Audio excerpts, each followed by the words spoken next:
నమస్తే. MP news Manapalli news స్వాగతం. ఈరోజు పేపర్లోని న్యూస్ చూద్దాం. రెండో విడత రుణమాఫీ నేడు. లక్షన్నర మధ్య ఉన్న మొత్తం మాఫీ.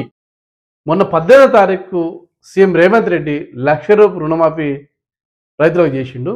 ఈరోజు మాత్రం ఎవరైతే 1,00,000 నుంచి 1,50,000 మధ్యలో అప్పు తీసుకుని ఉన్న రైతులు ఉన్నారో వాళ్ళకి ఈరోజు రుణమాఫీ చేస్తున్న వార్త మనం చూడవచ్చు. ఈరోజు మధ్యాహ్నం 12 గంటలకు 7 లక్షల రైతులకు రుణమాఫీ చేస్తున్నట్టు సీఎం రేవంత్ రెడ్డి చెప్తున్న వార్త మనకు ఉంది. ఎంత అమౌంట్ ఎంత? 6,500 కోట్ల రూపాయలను రైతు రుణమాఫీ కింద 1,00,000 నుంచి 1,50,000 మధ్యలో ఉన్న రైతులకు 12 తర్వాత జమ చేస్తున్న వార్త మనం చూడవచ్చు. దీంతో 7 లక్షల మంది రైతులకు రుణ విముక్తి కలిగింది. వాణిజ్య పన్నుల స్కామ్ సిఐడి చేతికి. సిపిఎస్ నుంచి బదలాయించిన ప్రభుత్వం మరింత లోతుగా దర్యాప్తునకు ఆదేశం. 1,000 కోట్లతో స్కామ్ జరిగిందని నిర్ధారణ. ఇప్పటికే తేలింది 1,400 కోట్లు. సోమేష్ కుమార్ చుట్టూ బిగిస్తున్న ఉచ్చు. సోమేష్ కుమార్ ఆయనకు 60 సంవత్సరాలు దాటితే కానీ ఒక రాష్ట్రానికి ఒక బాధ్యతాయుతమైన పదవులు ఉన్నప్పుడు ఒళ్ళు దగ్గర పెట్టుకుని పని చేయాలి. మరి ఎట్లా చేసిండు? ఇంత స్కామ్ 1,400 కోట్లట. 1,400 కోట్లు అంటే నాట్ ఏ జోక్. వాళ్ళు ఏం లేదు, పదవి వచ్చిందంటే ఆ పదవిని వాళ్ళకి అనుకూలంగా చేసుకుంటారు తప్ప జనాల కోసం యూజ్ చేస్తలేదు. అసలు ఇంతమంది పోయిన టీఆర్ఎస్ గవర్నమెంట్ అదే జరిగింది. ఈయన తీసుకొచ్చి కేసీఆర్ అప్పుడు ఏం చేసి ముఖ్యమంత్రి అప్పుడు ఆయన చెప్పిన వాళ్ళే చేసుకుంటారు. కాబట్టి సోమేష్ కుమార్, రిటైర్మెంట్ అయిన సోమేష్ కుమార్, బీహార్ చెందిన అతన్ని తీసుకొచ్చి తెలంగాణ సీఎస్గా చేసినప్పుడు చేస్తే ఏం చేసి ఆయన నిర్వాహకం ఏం చేసిండు? ఇప్పుడు 1,400 కోట్ల స్కామ్ జరిగింది. దీన్ని నిన్ననే 1,000 కోట్లు అని చెప్పేసి అన్నారు. ఇంకా పోతానే ఎక్కువ ఉందట. ఇంకా లోతుగా చేసి దోషం దొరకబట్టాలంటే ఈ కేసును సిబిఐ చేతికి అప్పచెప్తేనే అది పకడ్బందీగా ఉంటుంది, సరైన శిక్ష పడుతుంది. శిక్ష పడదు అసలు. ఇప్పుడు చేయడం వల్ల ఏమవుతుంది? ఇది 20 సంవత్సరాలు 10 సంవత్సరాలు అవుతుంది ఈ కేసు. సాయంత్రం తర్వాత ఆయన చనిపోవడం ఎవరో జరుగుతుంది. జరిగిన తర్వాత అంతే అనుకుంటారు. అట్లా కాకుండా ఏం చేయాలి? ఇట్లాంటి కేసులు స్పెషల్గా ఒక 5 సంవత్సరాల పీరియడ్ పెట్టుకొని దోషులు తేలితే మాత్రం కంపల్సరీ శిక్ష. అంటే జైలు అయితే ఏమవుతుంది? ఏం కాదు. జైలు వేసులు కాకుండా ఎవరైతే స్కామ్ చేసారో వాళ్ళ ఆస్తులను 1,400 కోట్ల ఆస్తులను గవర్నమెంట్కు అటాచ్ చేసుకోవాలి, లేదా గవర్నమెంట్ స్వాధీనం చేసుకోవాలని చెప్తే నెక్స్ట్ టైం కూడా చేయకుంటారు.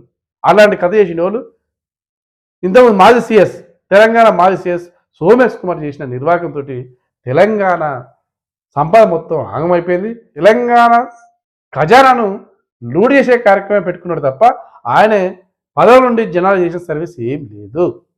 నరకప్రాయ జీవితం. అలాగే పరీక్షకు సిద్ధమవుతున్నాం. వర్షాకాలం నీరు నిలిచిపోతుంది. వాన నీటిలో మురుగు కాస్తుంది. మౌలిక సౌకర్యాలు ఉండవు.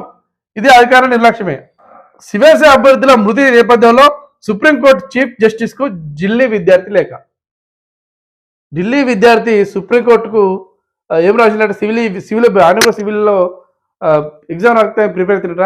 ఆయన ఈ సౌకర్యాలు లేకనే ఎటువంటి ఇబ్బంది పడుకుంటూ మేము చదువుతాం తప్ప కిందన కూర్చొనో పైన కూర్చొనో ఎట్లా చదువుకొని కాలువలు ఇస్తానో ఎటువంటి సౌకర్యం లేకుండా దానివల్లనే విద్యార్థి జరిపేళ్ళు అని చెప్పేసి సుప్రీంకోర్టుకు ఢిల్లీ విద్యార్థి లేఖ రాసిన వార్త మనం చూడవచ్చు. మోదీ పద్మవ్యూహం బలోత్సాహం. ఎవరంటారు? రాహుల్ గాంధీ అంటారు. ఏపీలో పేదలకు జాక్పాట్. గ్రామాల్లో 3, పట్టణాల్లో 2 సెంట్ల భూమి.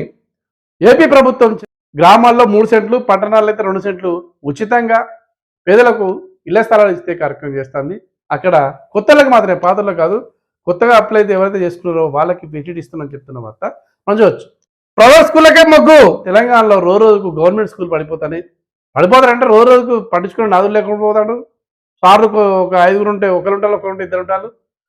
వాటి మీద దృష్టి సారించే కథ లేదు.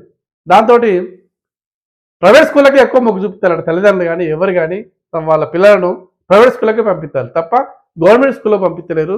అందుకే ప్రైవేట్ స్కూళ్ళకే మొగ్గు అనే వార్త మనం చూడవచ్చు. సాగర్ దిశగా కృష్ణమ్మ. తెరుచుకున్న శ్రీశైలం 3 గేట్లు.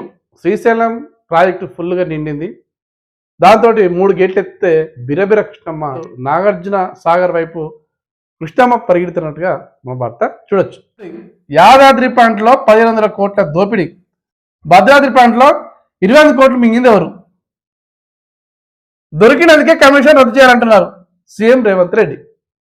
ఇక చూసుకో కథ. ఇంతకుముందు టీఆర్ఎస్ గవర్నమెంట్లో ఏదైనా దోపిడీకే పాల్పడ్డది తప్ప మంచి పని చేసి ఇది చేసిరని లేకుండా పోతుంది. ఏ శాఖ తీసుకున్నా కూడా అన్ని దోపికే గురైనవి. దాంట్లో భాగంగానే యాదాద్రి ప్రాంతంలో 1500 కోట్లకు దోపిడీకి గురైంది. తర్వాత భద్రాద్రి ప్రాంతంలో అయితే 2500 కోట్లు. ఇక చూసుకో కథ. 2500 కోట్లు కాదు, యాదాద్రి ప్రాంతం 1500 కోట్లు. ఇట్లా వీటిపైన కమిషన్ వేసిన, అందుకే వీటిపైన కమిషన్ వేసి దోషిలో దొరకబట్టాలని చెప్పేసి జస్టిస్ కమిషన్ వేసి ఆ కమిషన్ ముందు హాజరై అది ఎందుకు ఇంత ఖర్చు అయింది ఏం కథని అడుగుదామంటే కేసీఆర్ రాడు. ఈ కమిషన్ దండగా, అది వేస్ట్, అది రాజ్యాంగబద్ధంగా లేదంటాడు. వాళ్ళు కమిషన్ వేసింది రాజ్యాంగబద్ధమే, మీరు పోయి మీ వివరణ ఇవ్వండి అని చెప్పేసి హైకోర్టు చెప్తే ఈయనకుండా సుప్రీంకోర్టులో వేసిండు. సుప్రీంకోర్టు కూడా చెప్పే కమిషన్ ఖచ్చితంగా రాజ్యాంగబద్ధంగానే ఉంది, మీరు పోయి చెప్పండి తప్ప దానికి వద్దనే ప్రసక్తి మీకు లేదు అని చెప్పిళ్ళు. అయినా కూడా 40 సంవత్సరాలు రాజకీయాలను 80,000 పుస్తకాలు చదివిన మేధావి కమిషన్ అయితే కమిషన్ భయపడడం ఏదో అర్థం కావట్లేదు. అది కోర్టు కాదు, ఇంకేం కాదు, కమిషన్, ప్రజెంట్ కమిషన్ విచారణ జరిగే సంస్థ. దానికి హాజరై మనకి ఇట్లా జరిగింది చెప్పాలి కదా, చెప్పులేదు. అంటే దీంట్లో దొరుకుతారా అని చెప్పేసి కమిషన్ వద్దనే కథ చేస్తానని చెప్పేసి ఎవరంటారు? సీఎం రేవంత్ రెడ్డి అంటారు. సభకే రానప్పుడు ప్రతిపక్ష నేతగా ఎందుకు? ఇంకా కేసీఆర్ అసెంబ్లీ బడ్జెట్ సమావేశాలు జరుగుతాయి అన్నందుకు ఒకరోజు వచ్చిండయ్యా. అందరూ అనగా, అది కూడా అందరూ అనగా, మీడియా కానీ ప్రెస్ వాళ్ళు కానీ అందరూ అనగా ఒత్తిడి ప్రతిపక్ష నేత ఎందుకు మరి ఆయనకు?